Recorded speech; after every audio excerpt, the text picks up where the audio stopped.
सर्दियों का मौसम बहुत नजदीक आ गया था। सभी जानवर खाना जुटाने में लग गए थे। चींटियां भी पीछे नहीं थी। वो भी बड़े जोरों शोरों से खाना जुटाने में लगी थी। एक चींटी जिसका नाम चिंकी था, वो भी उसे दिए गए काम को पूरा कर रही थी। चिंकी एक मेहनती चींटी थी और वह अपना काम बड़े ही ईमानदारी से करती थी।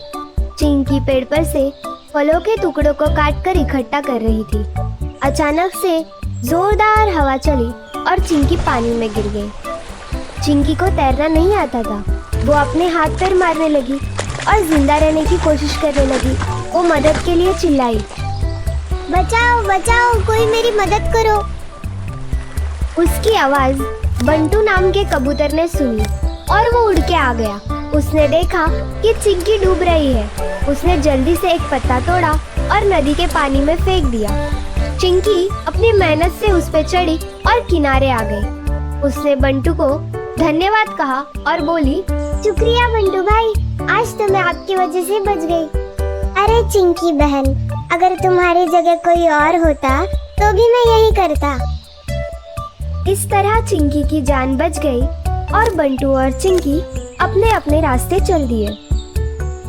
ऐसे ही कुछ दिन गुजरे और जंगल में एक शिकारी आया। शिकारी ने देखा तो उसे प्यारे प्यारे कबूतर, चिड़िया और तोते नजर आए। उसने एक जाल बिछाया, अपने झोले में से कुछ दाने निकालकर उस पर डाल दिए और फिर वो झाड़ियों में जाकर छुपकर इंतजार करने लगा।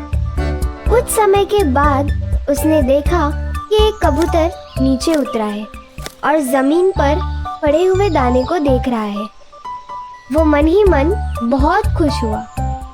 चिंकी वहीं से जा रही थी। उसने देखा कि शिकारी झाड़ी में छुपा हुआ है। वो उसके पास गई और उसने देखा कि बंटू कबूतर तो शिकारी के जाल में फंसने वाला है।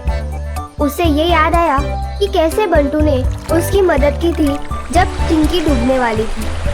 उसने बंटू की मदद करने का मन बना लिया और सोचने लगी कि वो क्या करे। उसे एक आइडिया आया और उसने शिकारी के पैर पे जोर से काटा। शिकारी जोर से चिल्लाया, ओए माँ करने लगा। बंटू ने जैसे ही शिकारी को देखा, उसे शिकारी की चाल समझ आ गई और वो वहां से उड़ गया और उसकी जान बच गई। तो इस कहानी से हमने ये सीखा, कर भला तो हो भला।